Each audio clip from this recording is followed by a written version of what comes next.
When people think about the fall of Rome, they imagine soldiers storming the gates, legions collapsing, or emperors poisoned in palaces.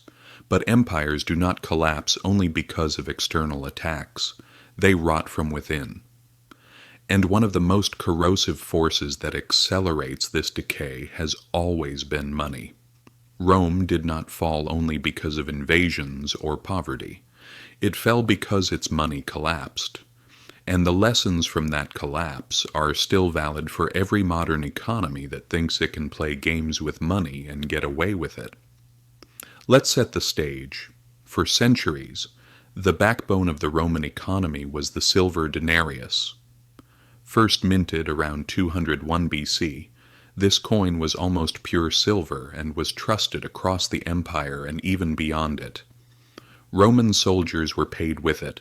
Merchants demanded it. Ordinary people stored their savings in it. The denarius was not just money. It was trust turned into metal. The power of the empire and the value of the currency were directly connected. As long as people believed in Rome, they believed in its money and its power. But maintaining an empire was expensive. Legions had to be paid, roads and aqueducts had to be built, and wars had to be financed.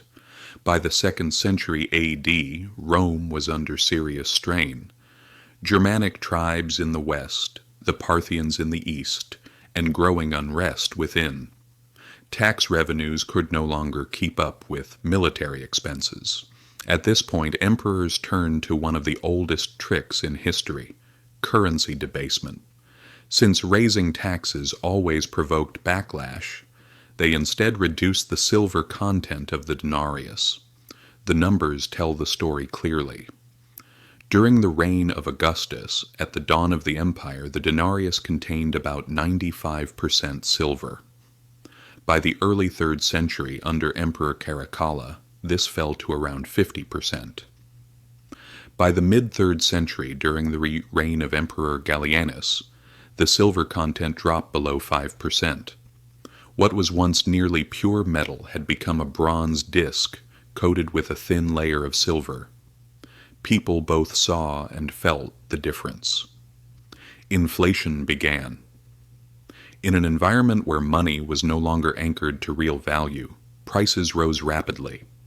A measure of wheat that should once be bought for a single denarius now cost dozens. This was not an abstract theory. It destroyed the lives of ordinary Romans. Soldiers began demanding higher pay to cover rising expenses. Merchants refused to accept debased coins, preferring barter or payment in gold. Local economies reverted to direct exchange as trust in money disappeared. The more trust eroded, the more emperors resorted to minting cheaper coins, hoping quantity would replace value. This was a vicious cycle. The same cycle repeated throughout history in countless inflationary crises. The crisis peaked during the period known as the Crisis of the 3rd century. Between AD 235 and 284, Rome endured nearly 50 years of chaos, invasions, plagues, civil wars, and economic collapse.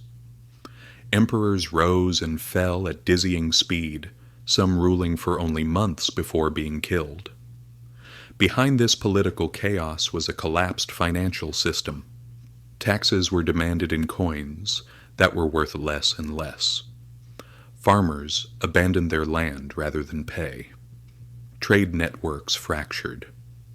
The Roman government resorted to desperate measures to keep the system alive. Price controls, forced labor obligations, none of it worked.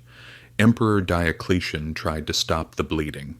In AD 301, he issued the edict on maximum prices, setting price ceilings for thousands of goods and services, from grain to labor wages. Violators faced death. The edict was a disaster. Prices cannot be controlled by decree when the money itself is worthless. Black markets exploded and official trade nearly collapsed. People learned quickly. The law cannot make a broken coin whole. Eventually, Rome abandoned the denarius entirely. Constantine the Great introduced the solidus around AD 312, a gold coin of consistent purity. It restored some stability and was used for centuries in the Eastern Roman, or Byzantine Empire. But by then, the Western Roman Empire was already fatally weakened. The debasement of the denarius had hollowed out Rome's economic core. Armies could no longer be sustained. Trade networks were broken. Trust was gone. The fall of Rome was not a single event. It was a long process of unraveling. Currency collapse was one of its sharpest threads. So what does this mean for us today? It means this: the destruction of money is always the destruction of empires. Rome believed it could deceive its people by issuing coins that looked the same but contained less real value. Modern governments believe they can do the same by printing paper money, manipulating interest rates, or inflating away debt. But the result is always the same. The people pay the price, wealth is destroyed, and trust collapses. Rome learned this lesson the hard way. If we ignore it, we will too. History did not stop teaching after Rome. Every major